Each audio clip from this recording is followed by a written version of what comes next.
Guys, what's up? Welcome back here to today's edition of Advanced Bass Fishing, and appreciate you guys swinging by the channel, guys. And you're going to be happy you did, because guys, we're going to give you a detailed fall buzzbait seminar today. At the time of filming this video, we're in the mid part of September. We're getting into the prime period for buzzbait fishing. So I've got a bunch of tips and advice I want to give you guys on buzzbait fishing that's definitely going to add up to a lot more success over the next year or so. Also, guys, before we get started, speaking of buzzbaits, I just wanted to show you guys the new Jamaican Boa Junior buzzbait from Megabass here. We've been talking about this the last couple of weeks, guys. They just got them at Tackle Warehouse. I'll put my Tackle Warehouse link in the description to the Jamaican Boa Junior buzzbait. And if you're familiar with the Jamaican Boa, the big one Megabass makes, it's just a downsized version of it here, a little bit smaller blade on it. Awesome for fall fishing. I'll put, again, link in the description there if you guys would like to pick one up. And also, goes one final thing, anybody interested in booking an on-the-water lesson with me, just go to my Facebook page, Randy Blockett Professional Angler. Shoot me a private message for details there, so I appreciate that. Okay, buzzbaits in the fall, man. This is the best time of year to fish them. We've done a lot of stuff on buzzbaits on my other channels, but the last couple weeks, but I want to dig into this a little bit deeper for you guys to give you a detailed system, how to put together a good buzzbait bite, but types of buzzbaits to use and all that type of stuff. Okay, first of all, one of the things about fishing a buzzbait, it's very conditional a lot of times in terms of the fish. They're either on them really good, they're not on them at all, or you have to work your butt off to get a bite on it. Now, most of the time in buzzbait fishing, if you don't have the optimum conditions, it's a matter of commitment. You have to just put the thing on and throw it all day long. Other times of the year, different situations, they just don't want a buzzbait. They don't want to chase it. Their mood and their personality is not, conducive to that technique. And sometimes it just doesn't work. And other times they're just eating it up. So let's talk about those three fall situations, that I just described, what the best and the worst condition is. The best buzzbait condition that you're going to have for the fall time of the year does not surprise anybody. It's low light conditions. And this is really indicative also to the water temperature. It's more important when that water temperature is in the 60s and 70s than any other time. But obviously, like any other topwater lure, you're going to have your best buzzbait success on cloudy, rainy days. That's just when they're going to bite it the best. Early in the morning, a lot of people know that they'll bite a buzzbait during the shade pretty good. But if you have one of those days in the fall time of the year, especially when the water temperature is like in the 60s, this is the time you can expect to catch a lot of fish all day long on a buzzbait. Good fishing for it. Take advantage of it. If you can look at the weather forecast, guys, on the days, if you got, limited amount of days you can go fishing, look at the extended forecast and try to pick out a day where you're going to have some clouds. It's really going to help the fishing out a bunch with it. Now, the other condition, as far as the times that they're biting it, but it's a grind and you have to just commit to it, this is how it is most of the time in the fall time of the year. The difference between those really good days and the days that are a grind are, again, the light intensity situation. So say, for example, you have your favorite lake and you go out and it's cloudy and rainy and you rip them on a buzzbait. And then you go out, you're going to fish in 2 or 3 days later, but you look at the forecast and it's going to be sunny or partly cloudy with not much wind. Water temperature is the same, it's just going to be a different light intensity situation. That is when those fish are still going to be biting it, but you're going to just have to throw it more and more and more. So on the cloudy, rainy day, maybe you got 15 bites on a buzzbait throughout the whole day. On the grind day that I just described to you, maybe you're going to get 5 or 6 bites if you throw it all day long. Maybe little windows during the day. Thing about the grind days you have to remember, sometimes those grind days will produce a bigger fish. It's like you may not get as many bites, but they're just, bigger fish overall. And then thirdly, the situation where they just are not biting the buzzbait at all, it could be for a lot of different reasons. It could be there's a lot of fishing pressure on the lake, there's a lot of activity on the lake, maybe a cold front rolled through, maybe you had a change in the water clarity, and you go out and it's prime conditions, it's cloudy out, everything looks perfect, and you throw it for 2 or 3 hours without a bite, put it down, try something else, and then you go back and try it again in the afternoon, they're still not biting it. Some days the fish just don't want it. They do not want to chase a bait, and they do not want to come up on the bait. They want to get tucked down to the bottom. So those are the three scenarios that you're going to have.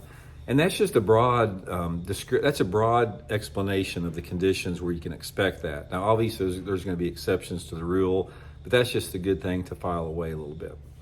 Okay, some other good information about buzzbait is colors. Colors are going to be pretty critical depending upon the conditions.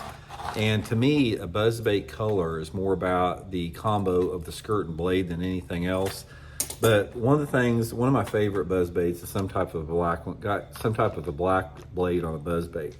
The black blade on a buzzbait is really good in a little bit cleaner water. So I like a black buzzbait for the most part when that water visibility is sort of between 2.5 to 4 foot. I don't really throw a buzzbait much if that water visibility is much over 4 foot. But cleaner situation, 2.5 to 4 foot, black blade is going to work really good. Obviously, again, a black blade works good in low light conditions more than anything else. So if I'm fishing a black blade, I'm always throwing it either in shade or on low light days. I don't ever fish a black blade on a buzzbait on a bright condition, but I do on the silver blades. Silver blades are a little bit different. And the other two colors I like on a buzzbait besides the black, some type of a shad pattern with a nickel blade on it, or a chartreuse one. These are my two favorite colors, in a little bit different conditions there. Now, the time that I use the bright ones versus anything else, again, it has to do with light conditions and water visibility. Most of the time you're gonna find in the dirty water, like I don't like to throw a buzzbait if the water visibility is under about 1 foot, but if I've got like 1 to 2 foot of visibility, or 1 to 2.5 foot, I like a white. A white will get you more bites and a little bit, more off-colored water. Also, white is going to work good in a mix of different sunlight conditions. It works on sunny days, partly cloudy days, or just cloudy days in general, with a little bit more off-colored water. So that's a situation I like with that, especially if that water temperature, again, is in the 60s or 70s. Now, the time that I like a chartreuse one, guys, and this is a big tip here that's going to help you out. Chartreuse will work in the same conditions that a white one will, except that I like the chartreuse one a lot more if the water's cooler. Hold on, guys, I got to get this. My wife's texting me. I got to get off here. Back, guys. One thing about it, when your wife texts, you better put down the video and respond to the text. So she wanted to know if we had enough mayo. She's at the grocery store. She wanted to know what I had to do there. Okay, guys, back to the thing here. Chartreuse is going to work in the very same conditions. It works in a wide range of light intensities. It works in that water clarity of like 1 to 2.5 foot. But for whatever reason, if you got water temperatures that are below 60 degrees, especially that 54 to 60 degree range, and to me, 54 degrees is like the cutoff for buzzbait fishing. If it gets below 54, I don't fish it. But if you're fishing like in, say, November or December and your water temperatures are in the mid to upper 50s, guys, try the chartreuse buzzbait. I don't know what it is about it. It's just something that I've seen. It gives me reproducible results decade after decade. A chartreuse buzzbait in a little bit cooler water is going to be really productive. And a lot of this, you just have to experiment, man. It's just, just use your own judgment, but that's a good start. Another thing, guys, is always run a trailer hook on a buzzbait. This is the best. I got this trailer hook right here, guys. This Gamakatsu trailer hook. So it's got an O'Shaughnessy bend on it, and it's got a nano coated hook. I love this trailer hook. I'll put this in my Tackle Warehouse link in this video description too, if you guys want to pick one up. Couple things about a trailer hook on a buzzbait: never go too big. This is as big as I go. This is a 2/0 hook. Plenty big enough. Don't ever go to like a big honking 4/0 hook. You're going to lose more fish than you're going to catch. And the best way to affix a trailer hook is I've got a plastic milk jug here, guys, and I just cut a little piece of the plastic milk jug out and put it on there. It allows that hook to move freely like that, and it keeps it in place. You don't ever want to use one of those keepers, like the tube keepers that locks it solid in position like that, because number one, the hook gets all cockeyed, it doesn't look as natural, and it gives more leverage to the fish to throw it when they jump. And if you have a freedom of movement like that, it's a lot better with it. That's the thing there. Okay, now the next one is the equipment to throw a buzzbait on. Most of the time I throw my buzzbait on a 7.2 medium heavy action. I use the Megabass Perfect pitch rod. I'll link that in the description too if you guys want to check it out. 7'2", medium heavy action, usually with 20 to 25 pound test, Seaguar and Vizex fluorocarbon. I like what fluorocarbon does with the buzzbait because it gives you a little bit of stretch, not much. I don't like using a buzzbait on braided line. I think you jerk the bait away from the fish too easy. And 20 to 25 pound test, if I'm fishing close in, short cast to targets, I'll use 25. If I'm making longer casts, I'll use 20, maybe 17 once in a while, but that's my favorite line test for that. And another thing, guys, the buzzbait retrieve is really critical too. Now, this buzzbait retrieve is going to change a lot throughout the course of the fall time of the year based upon your water temperatures. And here's a good indicator. Guys, if you have water temperatures between, say, 70 to 80 degrees, which you're going to have 70, 80 degree temperature a lot in the month of September, throw your buzzbait out there and use a medium fast stop and go retrieve. So just like real fast stop and go like that, get that buzzbait moving pretty fast, erratic coming across the surface. You're going to catch a lot more bass fishing that buzzbait with a little bit faster retrieve. And also with the buzzer, a lot of times when I'm reeling it, I'm always shaking my rod tip. It just gives it more action in the water. Don't just throw the buzzbait out there and just crank it in. You can catch them like that, but you're going to catch a lot more with a stop and go retrieve and a little bit more erratic retrieve. Now, when the water temperature is sort of between that 60 to 70 degree range, instead of the medium fast stop and go, I'm using just a medium retrieve. So I'll cast it out there. I'll just be reeling it just like a medium retrieve like that, stop and go, slow it down just a little bit. And then if that water temperature is below 60 degrees, like in the late fall, that's when I'm using the slow retrieve. And the key on the slow retrieve, guys, is keeping your rod tip high. Cast it out there, keep your rod tip up at about 10 or 11 o'clock, and reel it just fast enough to keep the blades above the water, like blip, blip, blip, blip, blip, blip, blip, blip, blip, like that. Occasionally it might even drop below the water, but if you keep your rod tip high, you can reel that buzzbait really, really slow. And also just shake your rod tip while you're reeling it slow like that. And those big ones will hammer that on a slow retrieve.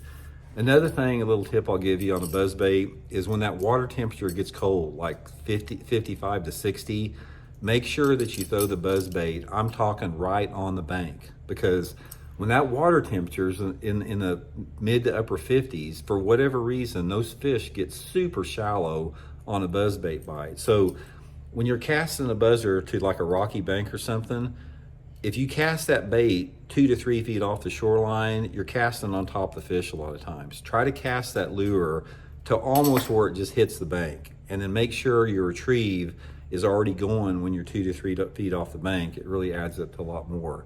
And then finally, guys, on a hook set on a buzzbait, you have to do what I call reeling through the strike. So let's say, for example, throwing it out there, you're working that buzzbait, one blows up on it like that. Don't be a live nerve ending and just set the hook as soon as that fish blows up on it.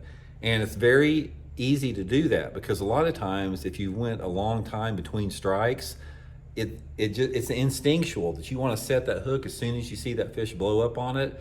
Try to expect the strike all the time. And it's like you're reeling that thing, boom, one blows up on it. Just like, if nothing else, even slow down, keep reeling until you feel the weight on the fish, and then set the hook on it. Never set the hook on the buzzbait unless you see the buzzbait disappear or you feel the fish on there, and you're gonna land a lot more fish if you do that. And finally, guys, with the buzzbait, buzzbait is one of those lures out there that you just have to commit to it. It's like, you can't pick up a buzzbait and just throw it for 15 or 20 minutes and not get a bite on it and say they're gonna bite it or they're not. With buzzbait fishing, guys, you have to just make a commitment to that thing. And, probably one of the best ways to do it is if you get the conditions that you think are right for buzzbait fishing and you're getting a few fish on it early in the morning, just put everything else away and just throw that buzzer all day long. And you may go an hour or two without a bite, and then you may catch 3 or 4 in an hour at 12 o'clock in the middle of the day. But unless you're throwing it all day long, you're not gonna know what those windows are. So buzzbaits are great in the fall time of the year, guys. They're so fun to fish. And again, hope the tips help you out. And guys, try one of those Jamaican Boat Juniors, man. I got the link in the description here. You guys won't be disappointed. It's an awesome buzz bait. You guys will love it. So we'll check in later. See you.